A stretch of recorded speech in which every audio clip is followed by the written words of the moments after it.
In the quiet corner of Cedar Falls, Toby sought refuge from a past that had stripped him bare. His bike shop, a haven of order, masked a profound loneliness. But a silent promise, free safety checks for kids, was his fragile bridge to a world that had rejected him. Could this small act of kindness mend not just bikes, but a broken spirit? In Cedar Falls, Oregon, autumn didn't so much arrive as it did settle, a quiet blanket of rust and gold muffling the small town's edges. Tucked away at the dead end of a forgotten side street, where the pavement gave way to water-stained concrete and weeds, the spoke and sprocket was a testament to this gentle decline. Its paint was peeling in long, sun-bleached strips, and the sign, hand-painted by its sole proprietor, was beginning to fade into the weathered wood. Inside, the scent of citrus degreaser, vulcanizing glue, and old rubber hung in the air, a kind of industrial incense. This was Toby's small universe of organized chaos. Rims of all sizes hung from the ceiling like metallic halos, and bicycle chains, meticulously degreased, were coiled like sleeping serpents in clean trays. For its 24-year-old owner, this order was a bulwark against the turmoil within. A year ago, he had chosen this quiet anonymity over the loud, painful rejection of his family. Coming out as a transgender man had cost him everything. He'd arrived in Cedar Falls with his father's final words, "You are no son of mine," echoing louder than the engine of the bus that carried him away.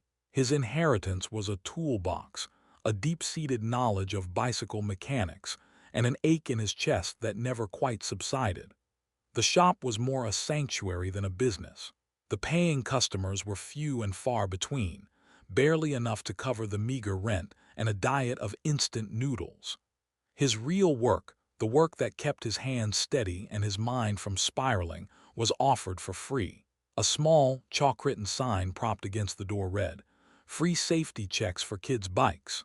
It was a fragile gesture, an act of hope written in a medium that could be erased by the first winter rain. It was his silent offering to a community he felt utterly separate from, the only part of his day that felt truly his. This afternoon, like most, the shop was empty.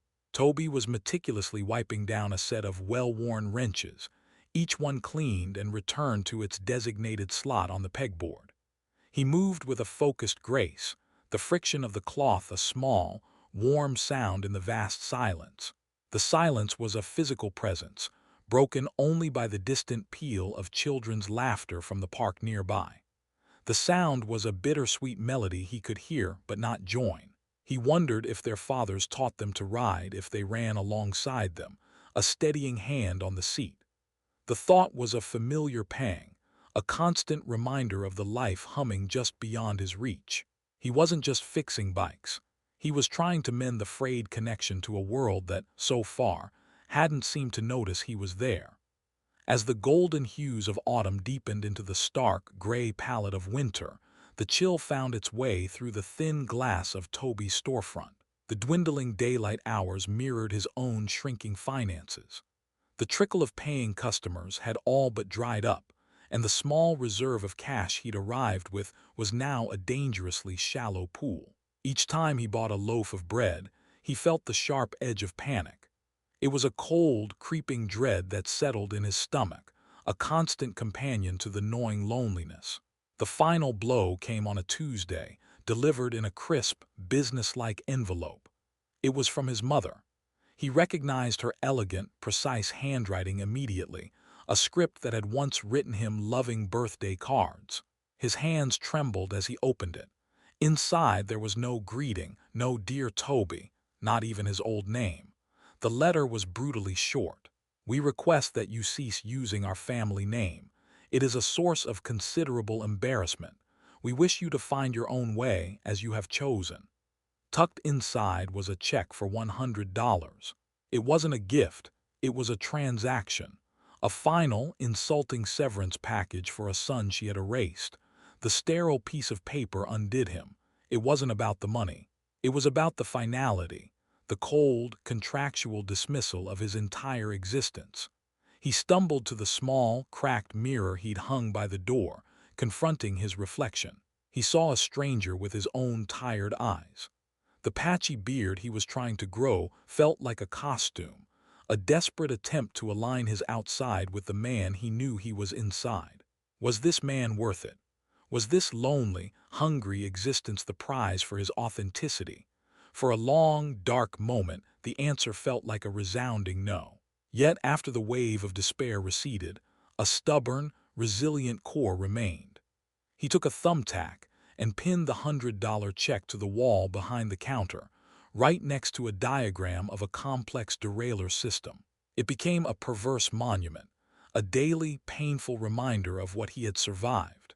His quiet, unpaid work on the neighborhood kids' bikes was no longer just a hobby. It was an act of defiance, a silent, daily declaration that he was still here and that his hands could still create safety and order, even if his own world was falling apart. Annika, a 31-year-old single mother, navigated the world with a well-practiced efficiency.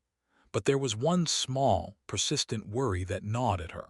As a freelance graphic designer, her life was a digital tapestry of deadlines and client feedback, but her primary mode of transport was resolutely analog, a sturdy, second-hand bicycle. Every morning she'd strap her 6-year-old son, Leo, into the child's seat on the back for the ride to school. And every morning she'd give it a hard shake, a little prayer whispered to the universe that the bolts would hold. One afternoon, chasing a wobbly wheel on Leo's own small bike, she stumbled upon the spoke and sprocket. The free safety checks sign felt like a small beacon of relief. She wheeled both bikes inside, expecting a quick, dismissive glance and perhaps an inflated quote. Instead, she found Toby. He didn't say much, his gaze more comfortable on the machinery than on her. After effortlessly truing Leo's wheel, he turned his attention to her bike. He didn't just shake the child's seat. He knelt, his brow furrowed in a way that shut out the rest of the world. He produced a specialized tool Annika had never seen before, a torque wrench. Meticulously, he checked each bolt, the tool making a soft, satisfying asterisk click when the precise, optimal tightness was reached. He didn't ask for a dime. When she pressed, fumbling for her wallet, he just shook his head, a shy smile briefly touching his lips. "The kid's safety, it's the most important thing," he murmured, his voice low and raspy as if unused. That single, quiet interaction planted a seed. From then on, their routine was unspoken yet sacred. As Annika and Leo pedaled past his shop on their way home from school, Toby would often be standing in the doorway. He'd raise a hand, a silent invitation. Annika would stop, and Toby would spend a quiet minute, his hands moving with practiced confidence, checking and tightening the bolts on Leo's seat. Leo started calling him the clicky tool man. This small, consistent act of care became a fixed point in her often chaotic week. For a single parent shouldering a heavy mental load, having one worry, just one, lifted by a stranger was an incredible gift. In his quiet, unwavering attention to those few crucial screws, Annika saw a profound integrity. He wasn't just a mechanic. He was a guardian, a stranger who understood, without any words needed, the precious weight of the cargo she carried. One evening, after Leo was tucked into bed, Annika found herself scrolling through the Cedar Falls Parents Alliance, a local Facebook group that was her lifeline for everything from school bake sale reminders to pediatrician recommendations. A post from another mom, frantic and riddled with typos, caught her eye. "Help! Bought a bike from the superstore and the child's seat feels so wobbly. I've tightened it 1,000,000 times, but I just don't trust it. So scared he's going to fall." The post opened a floodgate. Within minutes, a dozen other parents chimed in with a chorus of shared anxieties. "Same here, the instructions were a nightmare. I took ours back, they just shrugged. Every bump in the road makes my heart jump." Annika read the comments, a familiar knot of worry tightening in her own stomach. But then she thought of Toby. She saw his focused expression, the quiet click of his torque wrench, the solid, unshakable certainty of his work. An opportunity presented itself, not just to help a business, but to share a genuine solution to a real fear. Her fingers flew across the screen. She didn't just write a recommendation, she told her story. Hey everyone, I know exactly how you feel, but I've found someone. In that little old bike shop at the end of Mill Street, the Spoke and Sprocket, there's a young man named Toby. He might not say much, but he does something incredible. Every time I ride past with my son, he stops what he's doing and checks the bolts on our child's seat. For free. He treats those few screws like he's guarding the most important treasure in the world. He's not just protecting a piece of equipment, he's protecting our peace of mind as parents. She hit post and watched. The reaction was immediate. It wasn't just likes, it was an outpouring of relief. Wow, just wow. Annika, thank you for this. I'm going there tomorrow. A mechanic who gets it. I'm taking my daughter's bike first thing. Annika switched off her phone, a slow smile spreading across her face. She had sent a small signal of light into the digital darkness, hoping it would find its way to the quiet man at the end of the street. The next morning, Toby followed his usual ritual. He unlocked the door at 9 o'clock sharp, flipped the weathered open sign, and prepared for another day of quiet solitude punctuated by the hiss of his small space heater. But when he turned around, the sight that greeted him made him stop dead in his tracks. Standing on the cracked pavement outside his shop was a line. Not a long, intimidating line, but a line nonetheless.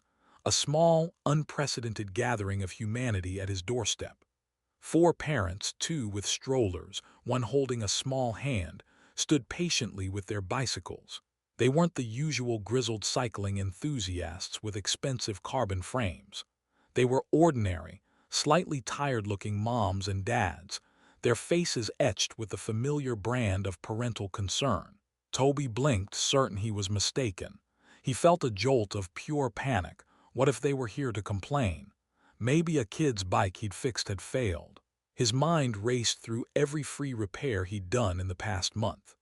A man at the front of the line, holding a tiny pink bike with glittery tassels hanging from the handlebars, offered a hesitant smile. Hi, are you Toby? Toby could only nod, his throat suddenly dry as dust. We, saw a post on the parents' group last night, the man continued, a little sheepishly. From a woman named Annika. She said you really care about the little details. My daughter's seat has been wobbly for weeks, and honestly, it terrifies me. The words, Annika said hung in the air, a bridge suddenly materializing between his isolated world and theirs.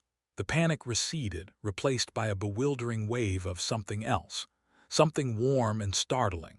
One by one, they came forward, each with a similar story, a litany of small mechanical fears. A loose chain that kept falling off, a brake that didn't feel right, a handlebar that kept slipping no matter how hard they tightened it. Toby worked like never before. The familiar, meditative motions of his hands became a public performance of competence and care. Sweat dripped from his brow, smudging the grease on his cheek. He moved from bike to bike, his focus absolute. He wasn't just tightening screws. He was listening, truly listening to each parent's specific worry and addressing it with a seriousness they had never encountered. The climax of each small repair came when he knelt with his torque wrench. As he worked on the pink bike's wobbly seat, he felt the little girl's mother watching him, her expression unreadable. He tightened the final bolt, and the wrench issued its signature, satisfying click asterisk. He looked up. The woman's eyes were glistening with unshed tears. "Thank you," she whispered, her voice thick with an emotion that went far beyond gratitude for a simple repair. "You have no idea what that means. Just thank you." Toby felt a smile break across his own face, a real, unforced smile that reached his eyes. It felt foreign and wonderful, like a muscle he hadn't used in years. He was no longer just a mechanic in a dusty shop. He was Toby, the man who made things safe. And for the first time since he had arrived in Cedar Falls, he felt seen. Not for who he used to be or who his family wanted him to be, but for the man he was, right here, right now, with a wrench in his hand and a line of people who needed him. Annika's post was not a stone tossed into a pond. It was a dam breaking. The small cue from that first morning became a steady, daily stream. Toby's quiet sanctuary was transformed into a bustling hub of community life. The air, once still and silent, now buzzed with the whir of spinning wheels, the friendly chatter of parents exchanging tips on playground etiquette, and the happy shrieks of children getting their beloved bikes back, better and safer than before. He worked tirelessly, but it was a joyful exhaustion he hadn't known was possible. Each repaired bike was a victory, each grateful smile a balm on old wounds. He was finally earning a real income, enough to stop worrying about rent and to start buying groceries that didn't come in a styrofoam cup. He splurged on fresh coffee beans, and the rich aroma that now mingled with the scent of grease felt like the ultimate luxury. He could afford to heat the shop properly, and the warmth that now permeated the space felt like more than just a matter of temperature. It felt like progress, like life itself. But the most profound change was internal. The constant, positive reinforcement from the community began to methodically dismantle the fortress of self-doubt his family had built around him. These people didn't know his history. They didn't care about his last name or the circumstances that had brought him to Cedar Falls. They cared that he was good at his job. They cared that he was honest. They saw his integrity in the way he handled a simple hex bolt, and they responded with a simple, powerful currency: trust. He started to recognize faces, to learn the names of the children: Maya with the purple bike, Sam who was desperate for a bell, Leo who always gave him a solemn high five. One afternoon, during a rare lull, his eyes fell upon the $100 check still pinned to the wall. It looked pathetic and out of place amidst the new life of the shop, like a relic from a forgotten, bitter past. For months, it had been a symbol of his rejection, a source of daily, private shame that he stared at to fuel his own stubbornness. Now, it just looked like a piece of paper. It held no more power over him than a discarded receipt. With a sense of calm deliberation, he walked over, pulled the thumbtack from the wall, and tore the check into small, precise pieces. He dropped them into the metal waste bin with the day's discarded inner tubes and oily rags. It wasn't an act of anger, but of liberation. He was no longer defined by what he had lost. He was being built, piece by piece, by what he was giving. The sense of belonging he had craved wasn't something to be inherited or demanded. It was something to be earned, one click of a torque wrench at a time. A month later, the old, faded sign for the spoke and sprocket was gone. In its place hung a new one, crafted from a single, beautiful slab of walnut wood that Toby had paid for with his own earnings. He'd commissioned it from an old woodworker in the next town over, spending an hour discussing the font and the finish. The lettering was carved with an elegant, steady hand, the clean lines reflecting the precision he brought to his own work. It read, "Tires and Dignity, cared for by Toby." It wasn't just a new name for his business. It was a declaration.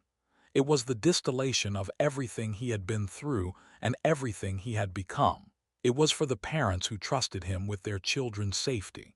It was for the community that had seen his worth when he couldn't see it himself. And in a quiet way, it was for him, a final, definitive answer to the cold words in his mother's letter. He had found his own way. On a bright, crisp Saturday morning, Annika and Leo rode by. Leo, pedaling confidently on his own now, pointed a mitten-clad finger. "Look, Mom, Toby's got a new sign." Annika slowed to a stop, her eyes taking in the handsome piece of wood. She saw Toby inside, helping a young boy choose a new helmet, his face animated and happy. He glanced up and saw her, and their eyes met across the glass. He smiled, a broad, easy smile that transformed his entire face. Annika smiled back, a warmth spreading through her chest that had nothing to do with the winter sun. There were no words exchanged, none were needed. In that shared look was a universe of understanding, of gratitude, of mutual respect, and of the quiet, powerful way that a small act of kindness can ripple outward, changing a life. Toby's story had become a small, hopeful legend in Cedar Falls, a testament to the fact that a person's true value is not determined by the family they are born into, but by the integrity with which they live their life.